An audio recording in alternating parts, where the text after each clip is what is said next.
John Lusk here of Lusk Archery Adventures. Series testing, successful hunting. Today I'm going to be testing a new head by Iron Will. Man, it's a good day when Iron Will comes out with a brand new broadhead, and it's been a minute since they've done that. But today I'm going to be testing their new SLR, super long range. It's a cool head because it's a fixed blade broadhead, but designed to be in such a short, small, compact package that it's going to fly really good at super long range. So it's designed for either extra big animals or extra light setups or extra long shots, like a follow-up shot or something at really long range where it's still going to fly well and penetrate well. So I'm eager to put this head to the test. And for that, I'm going to be using my regimen for 2026. And for a detailed description of that, please check out the video I posted earlier this year called 2026 Broadhead Test Process, and it'll walk you through it.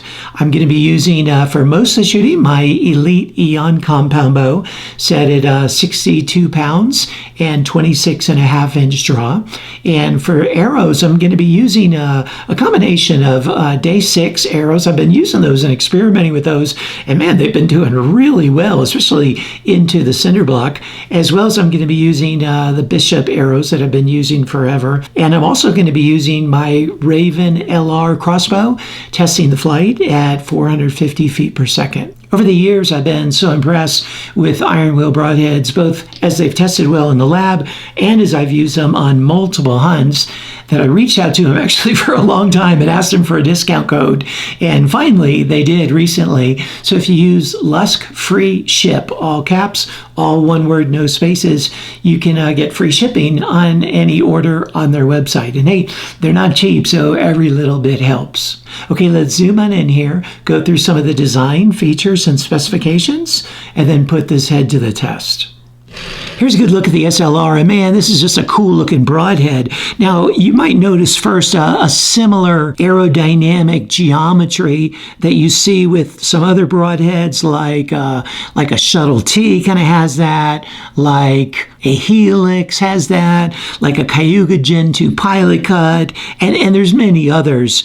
So, it capitalizes on that already trusted, true design. But what makes this one unique is the incredibly small surface area that you're getting. They've really worked hard to make it as non-obtrusive as possible, to give it the smallest profile as possible to improve the long-range flight and improve the penetration as well. So it's designed, like I said earlier, specifically for larger animals, lighter setups, or extra long-range shots, like a really good one as a follow-up shot. Let's start with the materials. The blades are made out of A2 tool steel, which is really a fantastic steel for a broadhead application. It has about double the resistance to impact, as does a 420 stainless steel that most broadheads are made out of, and yet you can still bring it to a Rockwell hardness of 60. So super hard, which will get it extra sharp,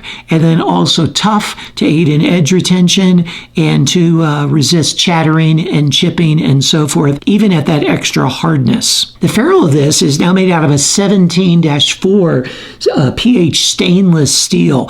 It apparently is so much more durable and resistant to impact than a 416 stainless steel. It's designed for high stress crack resistance. So it's a really good choice apparently for a broadhead application like that.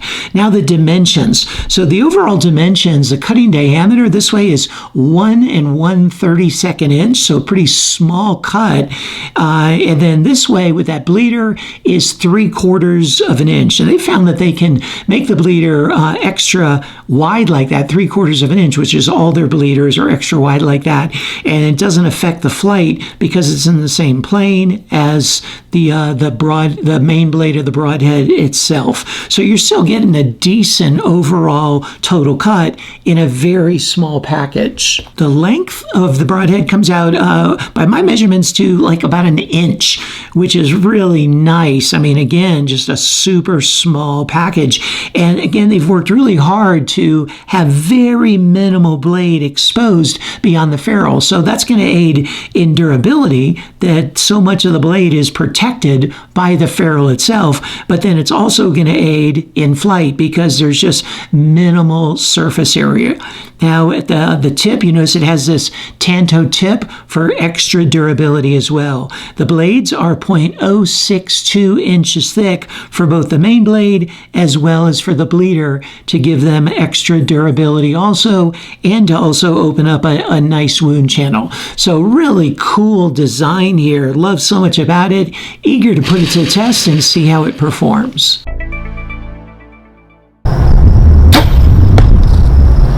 With the Elite Eon at 45 yards, it got the bullseye. And that's a 2-inch bullseye, by the way.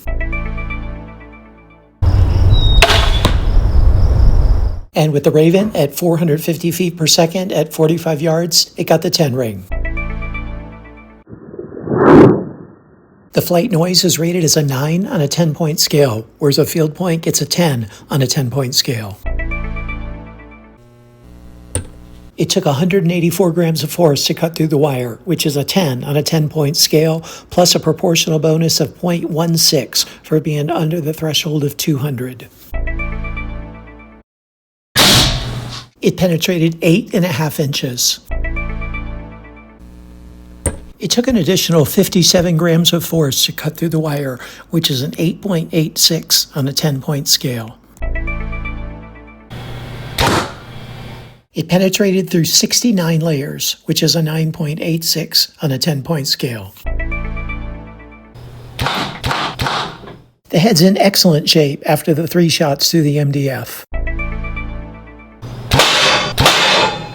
And it's still in excellent shape after 2 shots through the 22 gauge sheet of steel. There's just the tiniest bit of edge chatter where that tip got a little bit blunted, but really fantastic durability here.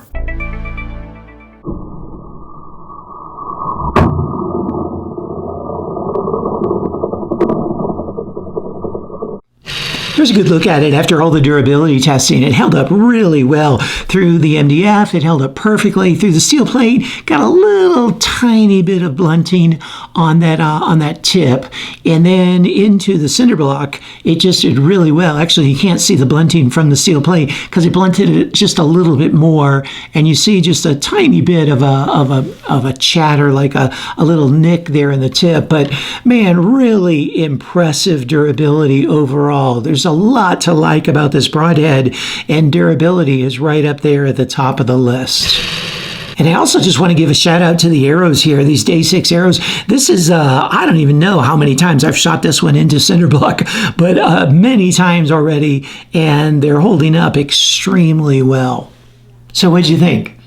Man, I think this is a really cool Broadhead, okay? It does have a really small profile, which is going to help it to fly well, as you saw in the testing, and penetrate well. Again, like I said in the beginning, this would be a really great Broadhead for lightweight setups or larger animals or longer shots. It's really a good, viable alternative to a mechanical in that regard. It gives you a much smaller cut than a mechanical does, but it accomplishes all those other things in a really durable package. So you check out the score sheet and see if it might be a good fit for you and your hunting needs. And stay tuned for a summary of that score sheet, as well as the overall cumulative score and the corresponding Lusk grade. And also stay tuned for a list of all the discount codes I can offer, like Iron Will Broadheads. If you use Lusk Free Ship, it'll give you free shipping on any order from their website. But hey, thanks so much for watching. I look forward to seeing you next time.